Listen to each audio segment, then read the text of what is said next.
Let's start somewhere normal, or at least somewhere that pretends to be normal.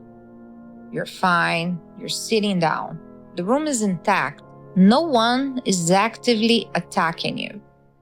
The future hasn't collapsed yet, and still, your heart's a little fast, your jaw is tight for no reason.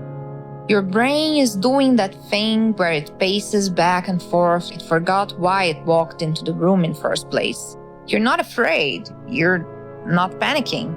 You are on, which is strange because nothing is happening. This is anxiety.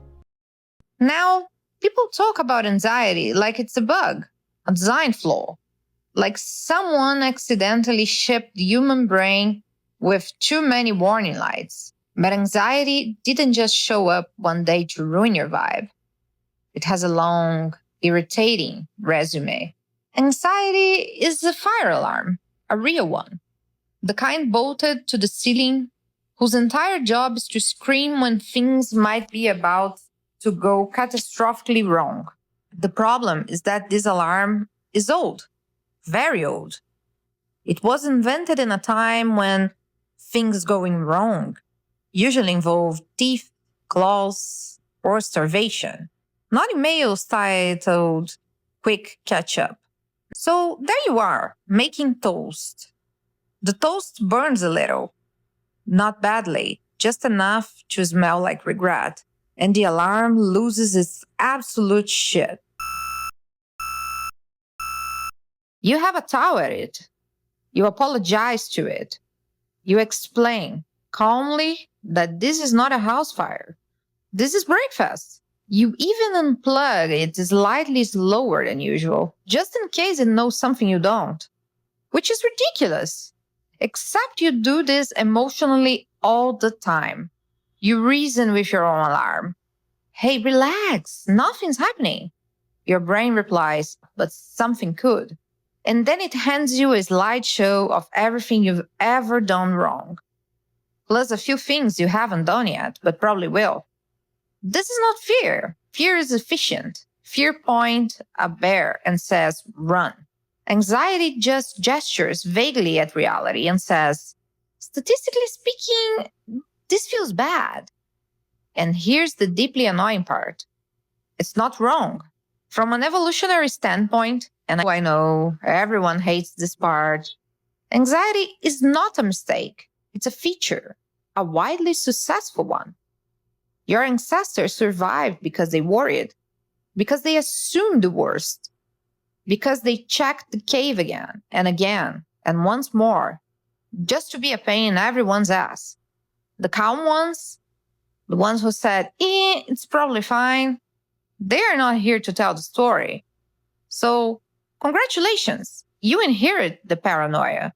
You are the proud owner of a nervous system designed for ambush situations, now tasked with handling spreadsheets and social nuance, which explains why your chest tightens when someone doesn't reply, why your stomach drops when plans are vague, why silence feels ominous. Your brain does not know what a career is. It does not understand mortgages, 5-year plans, or personal branding. It knows uncertainty. It knows social threat. It knows that being excluded once meant death, not mild disappointment. So it escalates, heart rate up, muscles tense, mind scanning. Because unresolved historically meant dead. Now, here's where things start to wobble. For most of human history, anxiety came in bursts. Famine, war, disease. Awful, yes, but intermittent. There were stretches of relative quiet, or at least the illusion of it. Modern life doesn't do quiet. It does static. Information never stops. Comparison never stops. News never stops. Notifications vibrate like tiny prophecies of doom in your pocket. Your ancestors worried about winter. You worry about failing behind in a game whose rules keep changing and which you don't remember agreeing to play. And your nervous system treats both situations as exactly the same, which is unfair. But biology has never been specially interested in fairness. Emotionally speaking, your brain processes social pain and physical pain in overlapping regions. This is not a metaphor. This is wiring, which is why anxiety hurts, why it exhausts, why it feels like damage rather than a fault. You are not being dramatic. You are having a bodily experience. At this point, philosophy usually wanders in, slightly late, holding a mug, and says something like, well, perhaps the issue is that you're trying to control what cannot be controlled. Stoics say, focus only on what's within your power.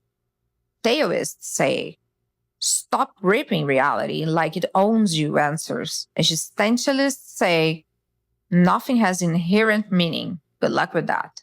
These are not lifestyle aesthetics. They are emergency responses. They're shown up when old explanations stop working. After wars, after plagues, after everything falls apart and people go collectively, well, shit. Which is interesting because anxiety tends to spike in exactly those moments when the future becomes unreadable and effort no longer guarantees outcome. Meaning, anxiety may not be a personal malfunction at all.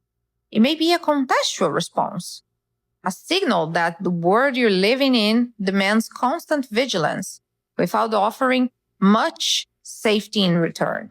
You're told to be adaptable, resilient, ambitious, calm, flexible, productive, and well-adjusted all at once in a system that can unravel before lunch. So your alarm never shuts up.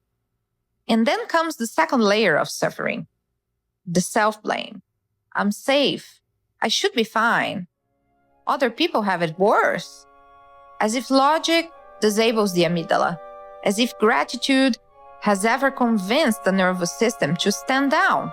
There's a line attributed to a philosopher, and honestly, it barely matters which one, that goes something like, no tree can grow to heaven unless its roots reach down to hell.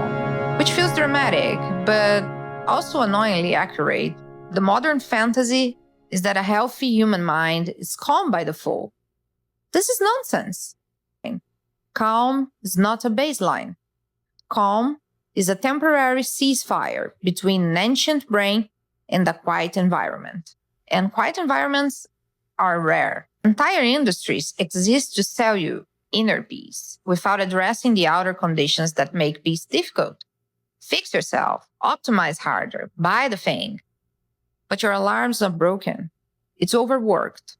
It was designed to go off occasionally, not constantly, not over abstract threats, not over the vague sense that everything is slightly unstable and no one's quite in charge.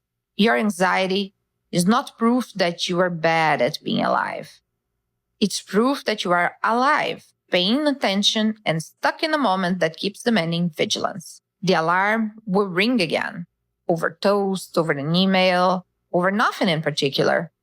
And when it does, you might still be annoyed. You might still swear at the ceiling. But maybe you won't think, what's wrong with me? Maybe you think, all right, this again, an ancient system, a strange time, a lot of noise. And no, that does not fix anything. But it might make the noise feel a little less lonely.